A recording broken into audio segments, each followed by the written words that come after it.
מי הדמות הנשית שזכתה על התיאור הכי נרחב במקרא? חווה? האישה הראשונה? שרה אימנו? אולי אשת לוט? התשובה הנכונה היא אסתר. אסתר המלכה. הגיבורה שנקראת במגילה, גם הדסה, עוברת מסע של התפתחות והעצמה נשית. מיתומה יפת מראה, שקטה, צייתנית, היא מתגלה כאישה אמיצה ועצמאית בעולם פטריארכלי. מלכה מתוחכמת שתופסת פיקוד ומצילה את בני עמה מאסון.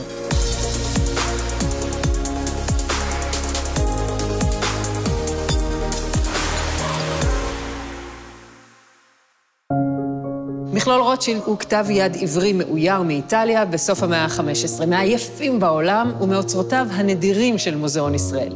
ביור מתוכו, בצבעי טמפרה, בעלי זהב ובכסף, מופיעה אסתר לבדה מול 6 גברים ומכריזה על 3 ימי צום. צעד ראשון במהלך שיוביל לניצחון על המן. אסתר מקבלת כאן מעמד מיוחד של מי שהשפיע על גורל העם היהודי. במגילה מצוירת בדיו על קלף, שמקורה כנראה בהולנד במאה ה-17, מתואר המשתה שתכננה אסתר לאחשוורוש והמן כדי לדבר על ליבו של המלך ולהסיט את האש מן היהודים לכיוון המן. המן נופל לרגלי אסתר, היושבת על מיטתה, ואחשוורוש שנכנס לחדר מתמלא זעם. זה הרגע המכריע שבו אחשוורוש מחליט להדיח את המן ממעמדו. במגילת אסתר הכתובה בכתב זעיר, מיקרוגרפיה, שיצר יעקב סופר בשנת 1887 בטבריה, אסתר היא הגיבורה הראשית בכל המובנים.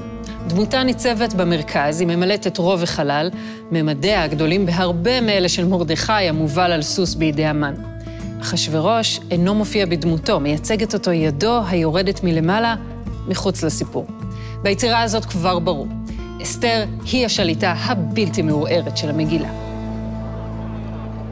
גוסטב דורה, הצייר ואומן התחרית הצרפתי, בן המאה ה-19, נודע בציורי התנ"ך שלו. שם התמונה המתוארת בתחרית הזה הוא אסתר מתעלפת למשמע גורל עמה.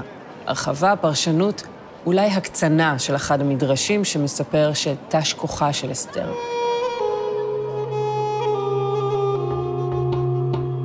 אבל לא רק דורה משנה את דמותה של אסתר כך שתתאים לתפיסה שלו. בתחרית אסתר ומשרתותיה מ-1911, אפרים משה ליליאן, ממייסדי בצלאל, משלב בסיפור התנ"כי מוטיבים אוריינטליסטיים ועיצוב אידיאליסטי מערבי.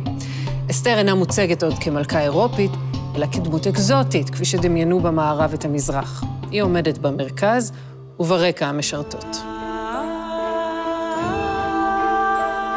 מגילת אסתר היא לא רק סיפור מתח עסיסי, אלא גם טקסט יוצא דופן ביחסו לנשים שחרג מן המקובל בוודאי בתקופה שנכתב.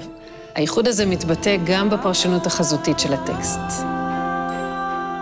אסתר שוברת את תקרת הזכוכית של הדמויות הנשיות במקרא, ומצטרפת לרשימה יוקרתית של מצילות עם ישראל.